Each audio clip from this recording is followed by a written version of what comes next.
Welcome to Conversations with Crosswinds Counseling. I'm your host, Curtis Smith. Every week on this podcast, we talk about all things mental health, sometimes stress or anxiety. Perhaps you're burned out. Well, this is the podcast for you. We sit down with the wonderful counselors at Crosswinds Counseling and have a great conversation every week. Let's dive into this week's episode.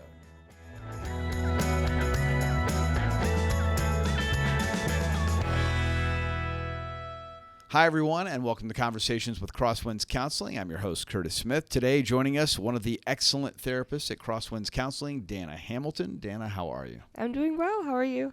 I'm good. Today, we're talking about a topic that has become more and more prevalent, I think, in our world today. It's also a topic that's very near and dear to your heart because you're transitioning your therapy from in-person mainly to exclusively virtual and online counseling. And so in our world today, obviously technology plays such a huge role, and we do so many things virtually that we used to do in person exclusively.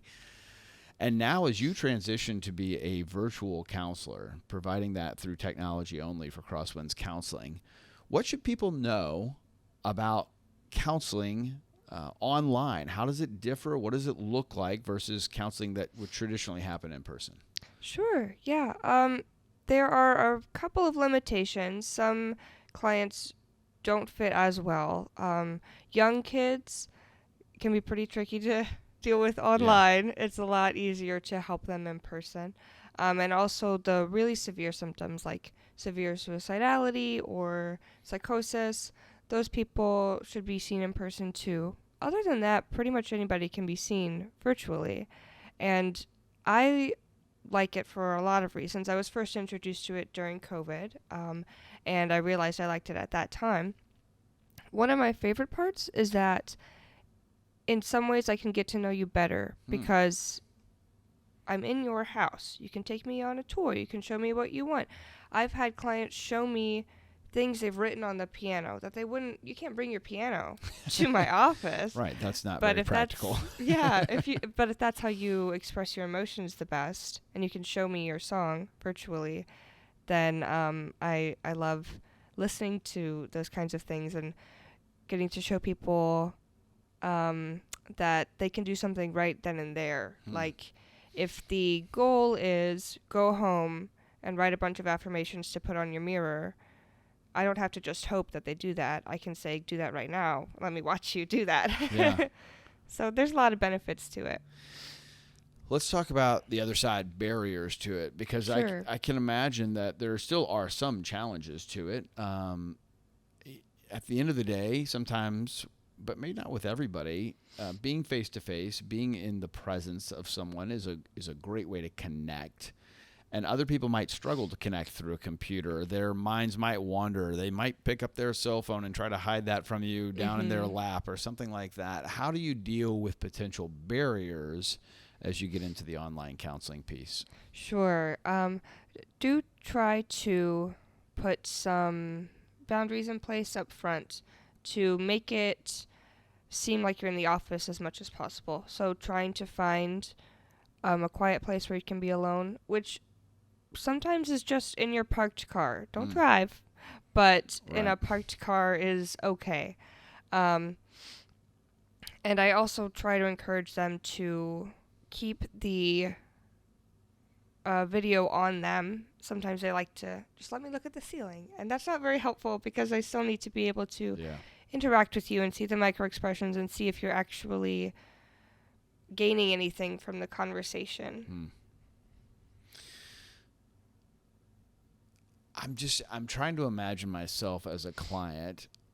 I think I'm a person that might not like that as much. I like to be in the presence of people.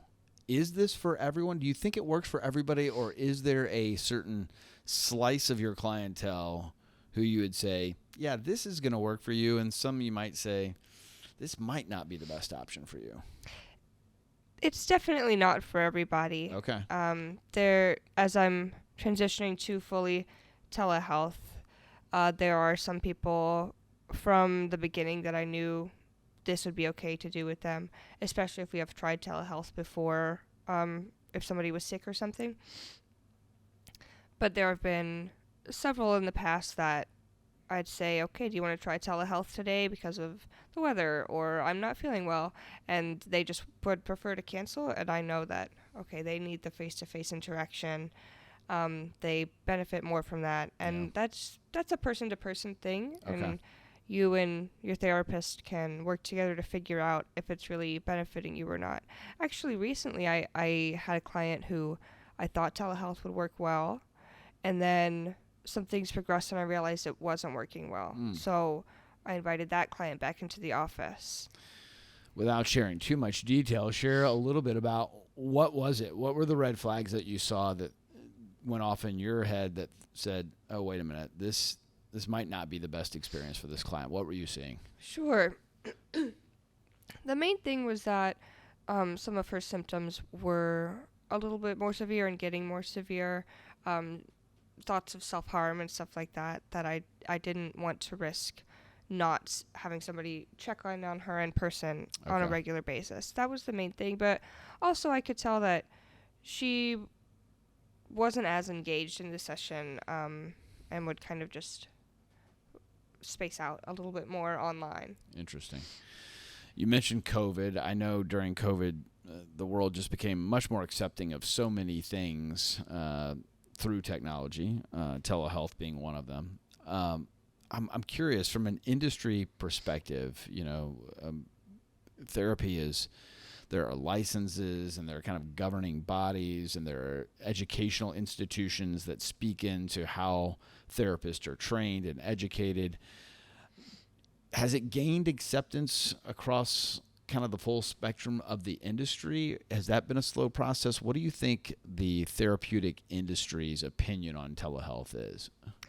I definitely think they are becoming more accepting of it. In order to be fully telehealth, I had to apply for a second certification that they offer just for telehealth, at least for an Indiana license. Okay. And I've heard of companies that are kind of nationwide, things like BetterHelp, which is a kind of a popular one that I believe hires therapists from all over the country to do therapy just virtually. So I think nationwide it is becoming more accepted. Okay. Well, I know I say this almost every time, but Danna really is an excellent therapist. Not that the other times I say it's not true, but it is especially true today. And if you're watching this podcast and geography or time or travel is a challenge to see a therapist, perhaps Danna virtually. Telehealth with Danna would be a good option for you. You can find her at crosswindscounseling.org. She's going to remain a full member of our family, even though she is going to be exclusively doing telehealth. So crosswindscounseling.org is a great place to book and schedule with Danna. Danna, thanks so much for talking about this transition in your life with us here today on the podcast. And thank you for joining us today on Conversations with Crosswinds Counseling. We'll see you next time. Thanks for watching Conversations with Crosswinds Counseling today. Don't forget to like and subscribe to get more of our podcast. And you can comment in the section below. Perhaps you could share what you'd like us to discuss in future episodes. We've got new episodes coming out every week. So we'll see you next time on Conversations with Crosswinds Counseling.